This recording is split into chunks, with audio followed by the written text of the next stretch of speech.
Naitwa coach Zainabu Thabit, ni coach wa timu ya Jeshi Stars wanaume. Kwanza kabisa ningependa kumshukuru Mwenyezi Mungu kwa ushindi huu tulioupata, lakini kubwa zaidi ni mazoezi. Mazoezi ndio leo tufikisha hapa, na pia maandalizi tukishirikiana na wakubwa wetu wametupa support ya kutosha kusababisha vijana kuwa na nguvu na hali. Kwa kikubwa ni mazoezi. Ushindi huu una maana gani kwako pamoja na klabu kwa ujumla? Ushindi huu una maana kubwa sana kwa sababu ni mwanzo wa mashindano yanayofuata, kwa sababu hivi karibuni kuna mashindano ya CDF Cup na Bamata. Kwa hiyo huu utakuwa ni mwendelezo, na tunamwomba Mwenyezi Mungu atusimamie tuzidi kufanya vizuri kama tulivyofanya leo. Katika safari yenu ya toka ligi imeanza mpaka sasa hivi mmechukua ubingwa, ni changamoto gani ambazo mlipitia?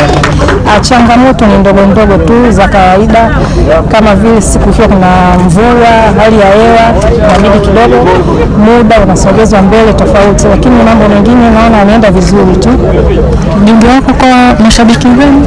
Mashabiki mzidi kutusapoti, mwe nyuma yetu, sisi tupo na tuna imani tutawakilisha vizuri zaidi. Asili ya ushindi ni mazoezi. Tumefanya mazoezi, tumejiandaa vizuri katika mashindano haya. Timu ilijipanga ikafuata maelekezo ya kocha na watu waliojifunza, limetupelekea kuweza kushinda na kuwa mabingwa wa Dareva mwaka 2026. Safari yenu ilikuwaje, ngumu rahisi?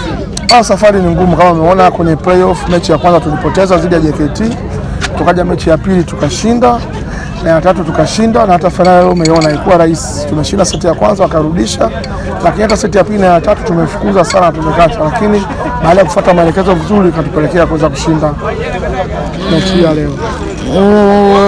Ubingwa huu una maana gani kwako binafsi na pamoja na timu kwa ujumla?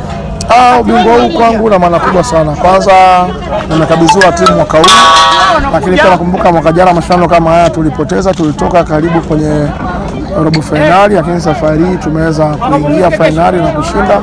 Kwa hiyo kwangu ni moja ya safari yangu nzuri sasa kama Magereza kuwa coach wa wanawake na kufanya vizuri na kuchukua ubingwa pale nilipoaminiwa na kukabidhiwa timu na kuweza kuchukua kombe kwa shindano la kwanza tu.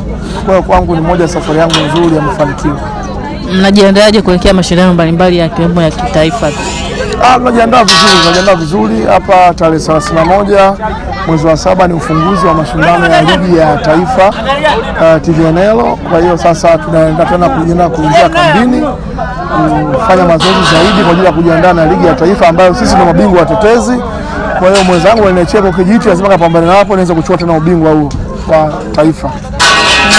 Kwa mashabiki? Washabiki nafurahi kama kujitokeza leo, tumeona kidedea kimepiga kidedea cha kutosha kushangilia, lakini wadau, marafiki, wafanyakazi mbalimbali naomba waendelee kujitokeza tena na tutawaangusha kwenye mashindano yajayo, tutafanya vizuri zaidi. Kwa jina naitwa George wa Kuganda, ni mkurugenzi mtendaji wa kampuni ya Smart Sports, wauzaji na usambazaji wa vifaa vya michezo ambao base yetu kubwa tuko Dar es Salaam na Dodoma. Leo kwa mara ya kwanza katika mashindano ya Dareva yani ya volleyball nimehudhuria, nimealikwa kama mgeni rasmi. Nashukuru sana kama tendaji ya Dareva kunithamini, kunipa nafasi hii, lakini naamini haikuja hivi hivi tu kama imekuja kutokana na mchango wangu katika michezo kwa ujumla. Nimeona vitu tofauti kabisa leo, nimeona mechi zaidi ya 4 kuanzia saa 10 nilipofika hapa mpaka kwenye mechi ya finali. Nimeona vitu vingi sana, nimeona mechi nzuri, mechi ya Prison ya wanawake na Nyika, kwa kweli ilikuwa mechi ya kuvutia sana. Lakini nimeshukuru na mechi ya finali ya Jeshi Star pamoja na Prison. Nimevutiwa kwa kweli, na nasema kwamba kama nilivyoongea awali kwamba ninaahidi kuwa pamoja na Dareva katika mashindano yao yote kwenye wanapohitaji support na mmoja nyingine, tutashirikiana kwa kila hali katika namna, kwa sababu sisi Smart Sports ni wadau wa michezo, na wadau wa michezo sio wadau wa michezo mmoja, ni wadau wa michezo yote. Kama ulivyoona tushashiriki katika mashindano mbalimbali kwenye Shimiu, Shimuta, Mei Mosi kutoka juzi, na sasa hivi tunakuja kwa mashindano ya kawaida.